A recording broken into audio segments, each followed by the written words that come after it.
बिरादरान इस्लाम, हमारे प्रोग्राम की तरतीब अभी कुछ बाकी थी, लेकिन मौसम की नज़ाकत, ये सर्द मौसम हमें आगे नहीं बढ़ने देगा। इसलिए इस प्रोग्राम को यहीं पर रोकना बहुत ज़रूरी हो गया है। मुख्तसरन मैं हजरत सरपरस्त मुहतरम से गुजारिश कर रहा हूँ कि हजरत तशरीफ ले आए और अपनी हाजिरी दर्ज करवा दें। चंद दुआया कलिमात जरूर हम सामईन को महजूज फरमा दें। नहमदुहु व नस्तईनुहु व नस्तगफिरुहु व नुअमिनु बिही व नतवक्कलु अलैहि व नऊज़ु बिल्लाहि मिन शुरूरि अनफुसिना व मिन सय्यिआति अअमालिना मन यहदिहिल्लाहु फला मुज़िल्ल लहु व मन युज़लिल फला हादिय लहु व नशहदु अन ला इलाहा इल्लल्लाहु वहदहु ला शरीक लहु व नशहदु अन्न सय्यिदना व मौलाना मुहम्मदन अब्दुहु व रसूलुहु। क़ाल तबारक व तआला अऊज़ु बिल्लाहि मिनश शैतानिर रजीम बिस्मिल्लाहिर रहमानिर रहीम। या अय्युहल्लज़ीना आमनु इस्तईनु बिस्सब्रि वस्सलाह इन्नल्लाहा मअस्साबिरीन। आज के इस तरगीब सलात प्रोग्राम में तशरीफ़ फरमा हम सब के मखदूम मुकर्रम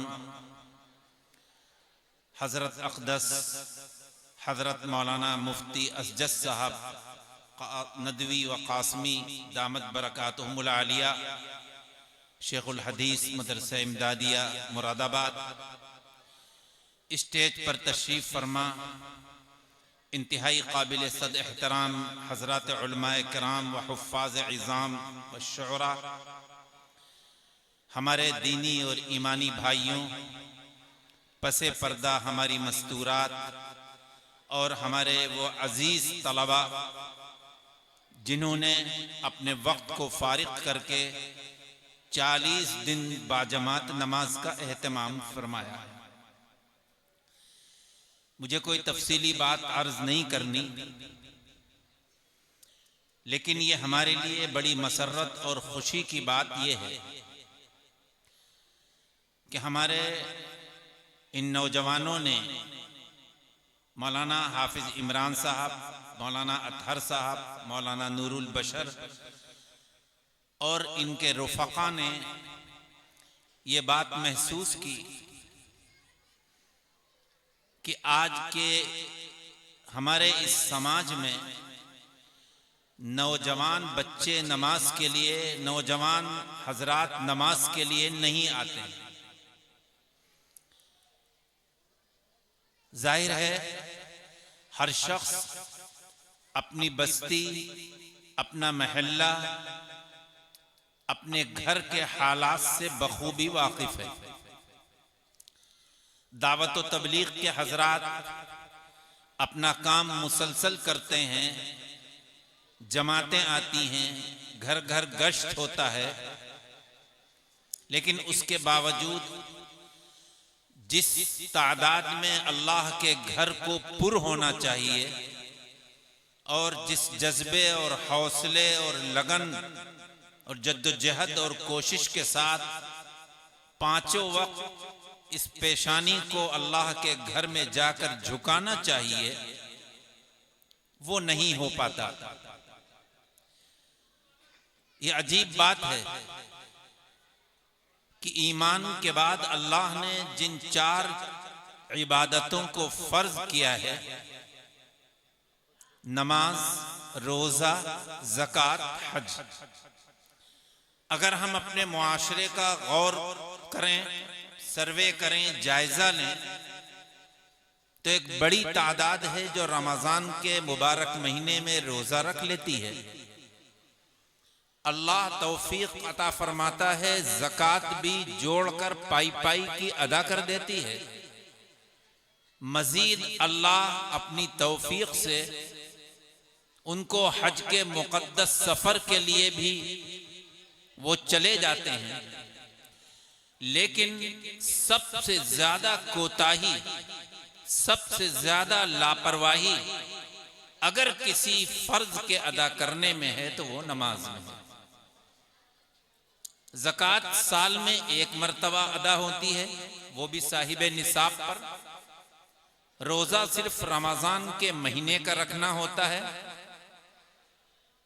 हज जिंदगी में एक मर्तबा फर्ज है, लेकिन नमाज ये रोज आना 5 वक्त अदा करनी है।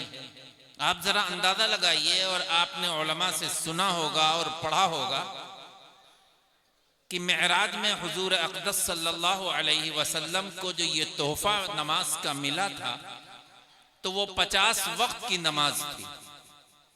फिर घटते घटते 5 वक्त की रह गई। थोड़ी देर के लिए मान लीजिए कि हुजूर अक़दस सल्लल्लाहु अलैहि वसल्लम वो 50 वक्त की नमाज लेकर तशरीफ ले आते, तो आज मोहम्मद सल्लल्लाहु अलैहि वसल्लम की इस उम्मत को 24 घंटे में 50 वक्त की नमाज पढ़नी होती। तकरीबन हर आधा घंटे के बाद, बल्कि आधा घंटे से पहले दूसरी नमाज का वक्त आ जाता। लेकिन ये करम है उस ज़ात अक़दस का कि जिसने हजरत मूसा अलैहिस्सलातु वस्सलाम के कहने की वजह से नमाजों में तखफीफ के लिए कहा, तो आप तशरीफ ले गए और अल्लाह अज़्ज़ व जल ने बतदरीज 5-5 नमाजें कम की। सवाब वही 50 का है, लेकिन नमाजें सिर्फ 5 पढ़नी है। इंतहाई अफसोस के साथ ये बात कहनी पड़ रही है कि क्या वजह है कि रमजान के मुबारक महीने में हमारे वो नौजवान और जवान और वो बच्चे और उन बच्चों के सरपरस्त हजरात बड़े ज़ौक़ व शौक़ के साथ और दिलचस्पी के साथ अल्लाह के घर में पहुंचते हैं। आपने मोहम्मदी की मसाजिद को देखा कि बाज़ मस्जिदें अपनी वुसाअत के बावजूद तंग पड़ जाती हैं, चटाइयां बाहर बिछाई जाती हैं।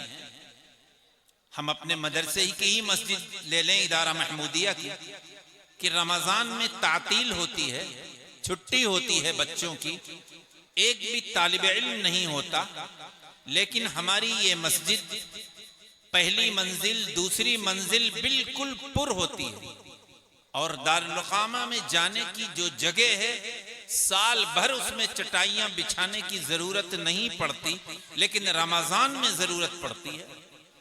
मैं एक बात अपने नौजवानों से कहना चाहूंगा कि एक बात याद रखो, ये शैतान का एक रकीक हमला है, और शैतान ने ये समझा रखा है, जिसका शिकार हमारे नौजवान और जवान होते हैं, कि रमजान के मुबारक महीने में नमाजों का एहतमाम बाजमात करते हैं।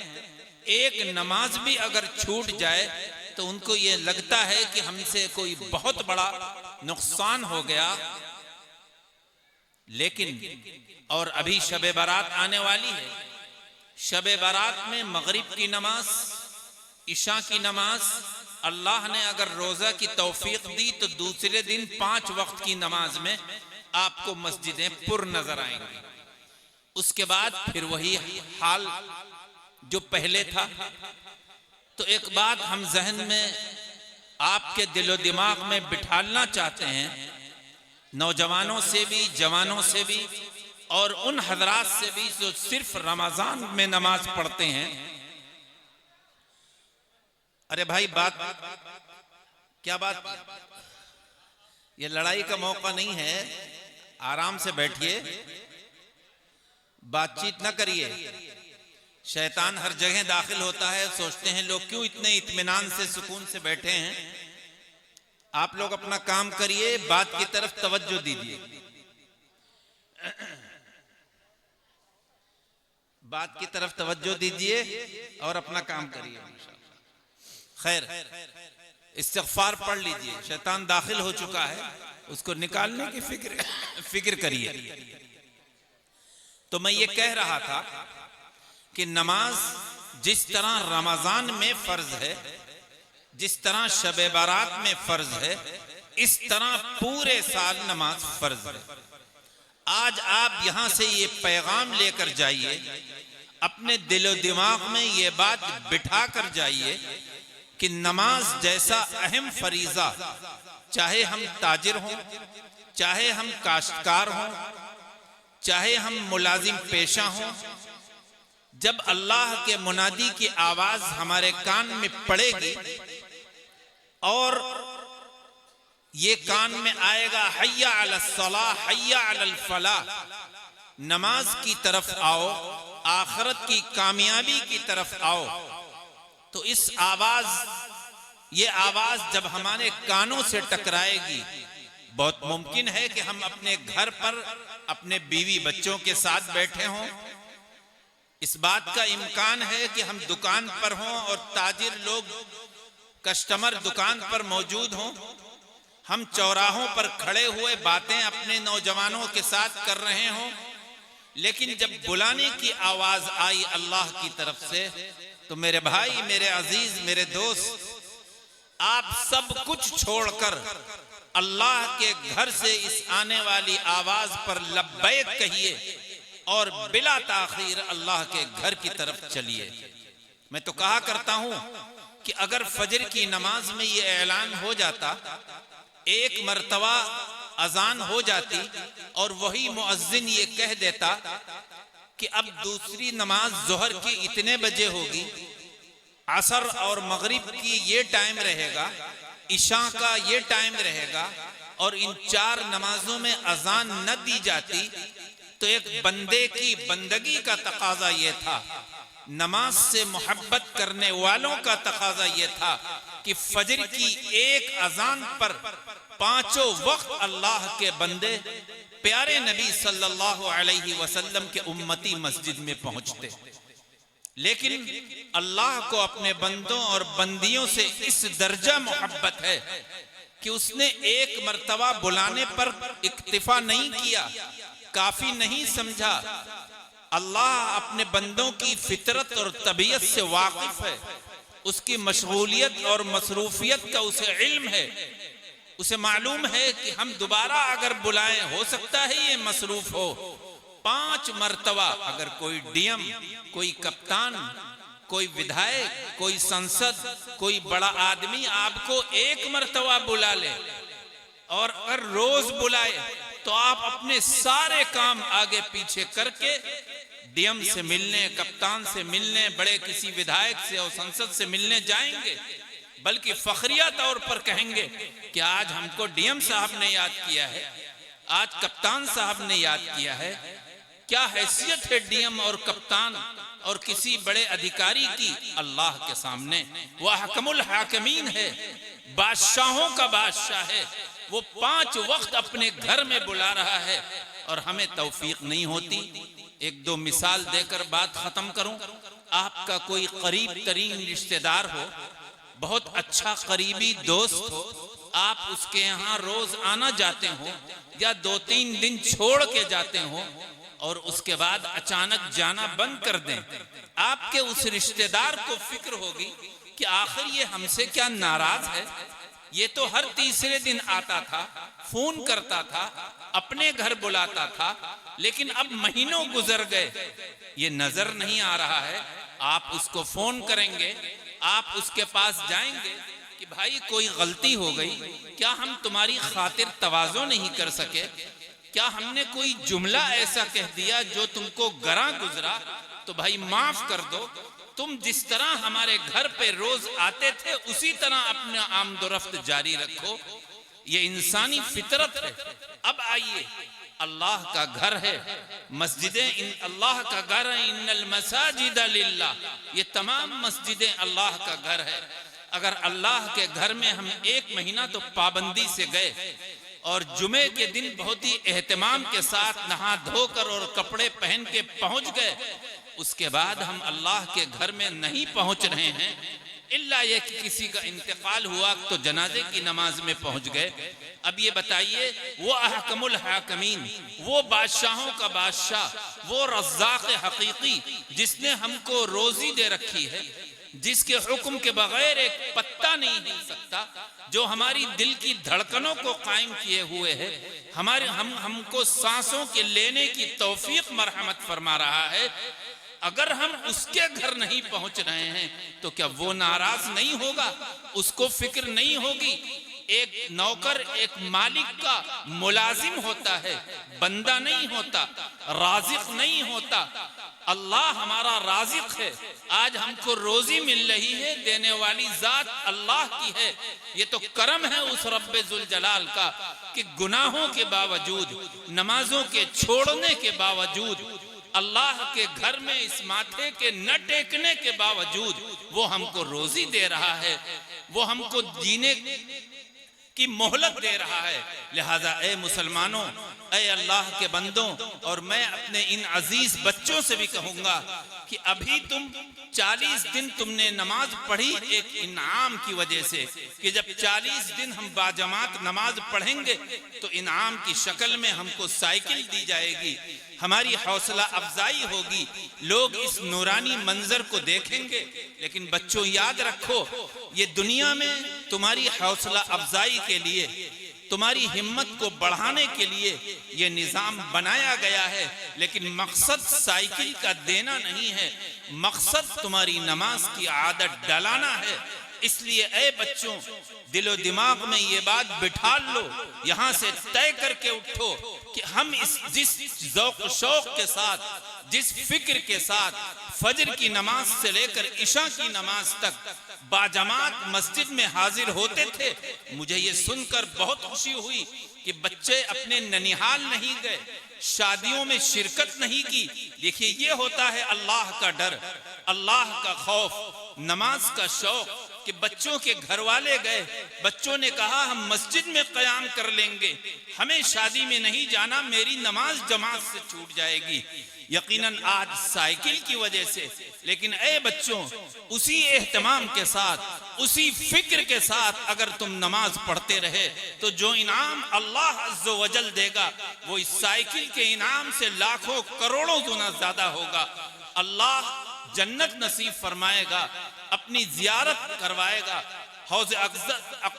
हौज़ कौसर से जाम इनायत फरमाएगा, अपनी खुशनुदी मिलेगी। इसलिए ए बच्चों, ये आदत डलाने के लिए ये बात की गई। 40 दिन मकसूद नहीं है, आदत मकसूद है। और मैं आपसे भी कहता हूं कि आप देखिए कि इन छोटे छोटे बच्चों ने अपने वक्त को कुर्बान करके, सर्दी हो या गर्मी हो, मशगूलियत हो या काम हो, सबको आगे पीछे करके अल्लाह के घर में पांचों वक्त हाजिर हुए हैं। हमें इनसे सबक लेना चाहिए, हमें इनसे सीखना चाहिए कि इनमें बाद बच्चे वो हैं जिन पर अभी नमाज फर्ज नहीं हुई है। 10 साल के बच्चे हैं, लेकिन इनका ज़ौक़ देखिए, इनका शौक़ देखिए, इनका हौसला देखिए। हम बड़ों से ये कहेंगे कि जिनके ये बच्चे हैं उनको भी और लोग भी यहाँ से ये अहद करके उठें कि रमज़ान का इंतज़ार मत करें, शब बारात का इंतज़ार मत करें। कहीं आता है कि हम रमज़ान से नमाज शुरू कर देंगे। बाद लोग कहते हैं कि मौलाना आप देखिएगा, इस रमज़ान से हम नमाज शुरू कर देंगे। हम में से किसको मालूम है कि रमज़ान तक हम रहें या न रहें, उससे पहले ही अल्लाह का बुलावा आ जाए, उससे पहले ही हम दुनिया से रुखसत हो जाएं। और याद रखो, मैदान हश्र में सबसे पहले अगर सवाल होगा तो नमाज का होगा। बहुत मुमकिन है आप बहुत बाअखलाक हों, आपके अखलाक की अवाम तारीफ करे, आपके सदका व खैरात की तारीफ करे, आपकी खुशमिजाजी की तारीफ करे, आपकी मेहमान नवाजी की तारीफ करे। दुनिया में इन सिफात की तारीफ होती हैं, लेकिन सुन ले, सदका व खैरात करने वाले, गुरबा पर खर्च करने वाले, मसाजिद और मदारिस में दिल खोल कर पैसा देने वाले, मेहमानों का इकराम करने वाले, लोगों के साथ खुश अखलाकी से मिलने वाले, ये सब चीजें अपनी जगह सही हैं। मामलात में भी हम दुरुस्त हैं, लेकिन एक अहम फरीजे को अगर हम छोड़ रहे हैं तो आपकी खुश अखलाकी, आपका सदका, आपकी मेहमान नवाजी हमको दोज़ख के जहन्नम से नजात नहीं दिला सकती। इसलिए मेरे भाई, इन तमाम चीजों को भी करिए, उसके बाद नमाजों का भी एहतमाम करिए। नमाज इंसान को बुराइयों से रुकाती है, रोकती है, बुरे कामों से रोकती है। बस यही एक पैगाम छोटा सा मैं देना चाहता हूँ। जो गाहे बगाहे आपको देते रहता हूं। आखिरी बात, हुजूर अक़दस सल्लल्लाहु अलैहि वसल्लम जिस दिन दुनिया से तशरीफ ले जा रहे हैं, 12 रबीउल अव्वल दुशंबे का दिन है। सुबह के वक्त में आप अपने हुजरे का पर्दा हटाते हैं, देखते हैं कि क्या मंजर है। क्या देखते हैं कि हजरत अबू बकर रज़ी अल्लाह ताला अन्हु नमाज पढ़ा रहे हैं, सहाबा उनके पीछे नमाज पढ़ रहे हैं। ये वो आखिरी मंजर है जो अल्लाह के प्यारे नबी ने देखा। सहाबी फरमाते हैं कि आपका चेहरा खुशी के मारे खिल गया, बिल्कुल एक कुरान का साफ सुथरा वर्क लग रहा है कि आपने सोचा कि हमारी आंखों ने हम अपने उम्मतियों को, सहाबा को नमाज पढ़ते देखा है। इस हाल में आप दुनिया से रुखसत हुए। एक सहाबी हुजरे आयशा में दाखिल होते हैं, देखा कि आप कुछ फरमा रहे हैं लेकिन आपका मुंह चल रहा है, समझ में नहीं आ रहा। अपना कान ले जाते हैं आपके पास, तो आप फरमा रहे थे अस्सलातु वमा मलकत। देखो, नमाज का ख्याल रखना और अपने मातहतीन का ख्याल रखना। प्यारे नबी तो नमाज आखिरी वक्त में भी फिक्र है तो नमाज की।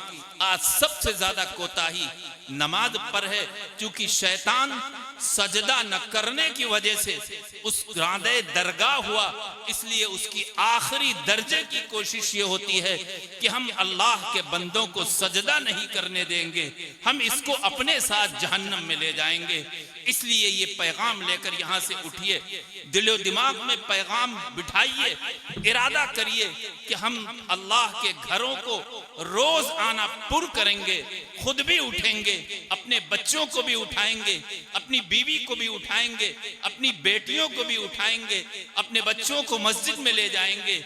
बच्चा दुकान पर ताखीर से जाए आप गुस्सा हैं, बच्चा खेत पर देर से जाए आप उस पर चिरागपा हैं। कितने ऐसे लोग हैं कि अजान के बाद आपका बच्चा अगर मस्जिद नहीं जा रहा है, अल्लाह के घर में नहीं जा रहा है, तो हम गुस्सा हो रहे हैं। अल्लाह तबारक व तआला इन सब बातों पर कहने वाले को भी और सुनने वालों को अमल की तौफीक नसीब हो जाए। और दिल से हम ये दुआ करें, दिल से हम ये दुआ करें कि अल्लाह तबारक व तआला हम सबको बाजमात नमाज का आदी बना दे, नमाज का शौक पैदा फरमा दे, नमाज हमारी आदत में शुमार हो जाए। अगर हम नमाज न पढ़ें तो ये समझे कि शायद हमसे बहुत बड़ी कोताही हो रही है। अल्लाह तबारक इन गुजारिशात पर हम सबको अमल की तौफीक नसीब फरमाए। व आखिरु दावाना अनिल हम्दुलिल्लाहि रब्बिल आलमीन।